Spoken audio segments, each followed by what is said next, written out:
What is going on, ladies and gentlemen? Welcome back to the channel. My name is Paul. This is the Leeds Therapy. I do hope you are doing well.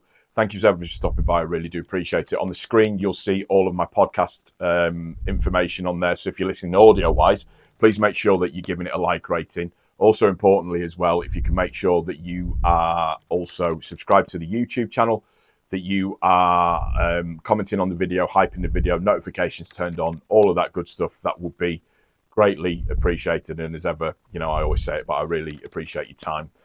Today, we're just having a little bit of a catch up on a certain few bits and pieces, just in and around the world of Leeds United. Not so much a news kind of thing, but just more kind of stuff that you might want to know, stuff that you might not be aware of. So today was the first publication of the new revamped Leeds United podcast. So the official Leeds United podcast, if you like, from the official channel, consisting of Stewie Dallas, Michael Bridges and Emma Jones as kind of like the main host. And today they had Ethan Ampadu on there as their kind of like inaugural guest. Interestingly, new known fact with regards to Ethan Ampadu, that he was an absolute wizard at Rubik's Cube. He did it over COVID.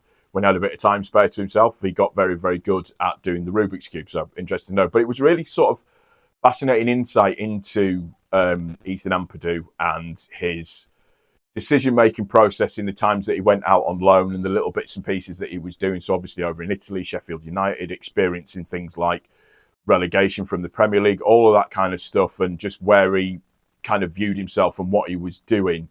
And he said as well that he had quite a long discussion with Carlo Cudicini in reference to whether or not he wanted to stay to be like a fourth choice player at Chelsea, or if he wanted to move away and become a bit of a better player, or kind of go out on his own 2 feet and branch out. And obviously that's where the move to Leeds came into fruition. And as we said, it's been fantastic ever since. I really liked the interview itself. I thought he came across really, really well. He's absolutely captain material. There's no two ways about it. I really think that what he spoke on was massively interesting. It was massively interesting for me. I really liked what he said, what he stands for. And the interesting thing that he said, and I mentioned this in the podcast with The View last night with Jer, was he struggles to sort of say that he's good or say that he's a very, very good player, because I kind of get the impression that he's always striving for excellence, or just to get better in what it is that he's doing, which is a really, really positive thing for me. And it's a really nice attribute to have, that let's not settle, let's always look to kind of to level up, which is something that I'm really, really appreciative of. Next thing that I wanted to discuss was in and around the potential transfer kitty for Leeds United in the summer. We talked about it a little bit last night on the podcast, but in particular the rumour, or the if you like, in terms of the Daily Mail exclusive. We know that the Daily Mail has an in with the 49ers, there, who they go to with all of their exclusive information, if you like, to put all the stuff out there. But there's going to be an in and around 100 million kitty, and there will be players that are sold. So for me, I think we're going to have a budget of in and around about 50 million to play around with. So the players that I think are going to go in the summer, I think Tanaka's going to be one that's going to go, unfortunately, unless he has an unbelievable end to the season. I think Nonto's going to be one that's going to go. And I also think that Pirro will be the other one that is making way on this occasion. And as sad as that is, they will always have a history and they will always have a legacy at Leeds United because of what they helped us achieve and where they helped us to get to. So it's important to remember that. And it's something that we need to start thinking about doing as being, as Leeds United is being a little bit more ruthless in terms of our recruitment and how we go about doing it, and making sure that what we're doing is we're bringing in either upgrades or players that are going to better us. So yeah, it's going to be interesting to see how that pans out. It's going to be interesting to see how quickly they put in the work, how quickly they get it done, what they're going to be doing, how they're going to be going about doing it. I think as well that they need to look into the free market with some sensible signings. There are a lot more players now who are not just allowing to, but they're taking more control over their contracts. So if they're looking at potentially moving, they're letting their contracts run down. A, because it means they get a better signing on fee, but also as well, it means that they maybe get the opportunity to play at different areas that they wouldn't always have thought about playing.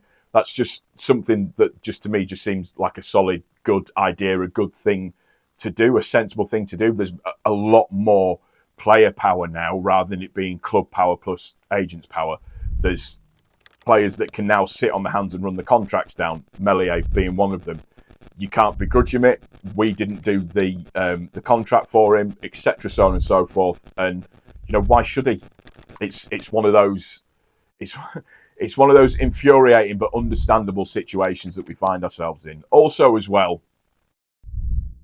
the other thing that I wanted to just briefly touch on was the little bit of information that came out with regards to the stadium, and people still seem to be mixed up about this. There are still a lot of conspiracy theorists that are online that think that the stadium expansion is not going to happen, will not ever happen, that the money's not there, it just won't materialize.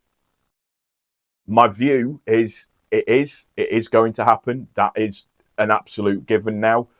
The money for the stadium expansion has been ring fenced. So regardless of what league that we potentially might be in, it will start next season.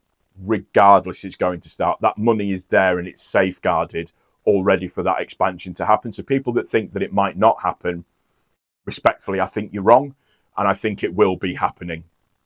The lines have already been drawn. We know how far back it's going to go. The little kind of cattle run where the away fans come down, you can see the lining into there where how far back new sections of the stadium or new sections of the West Stand are going to be coming anyways. So just down that section down there, we just need to get that out of our heads that it's not going to it is going to happen.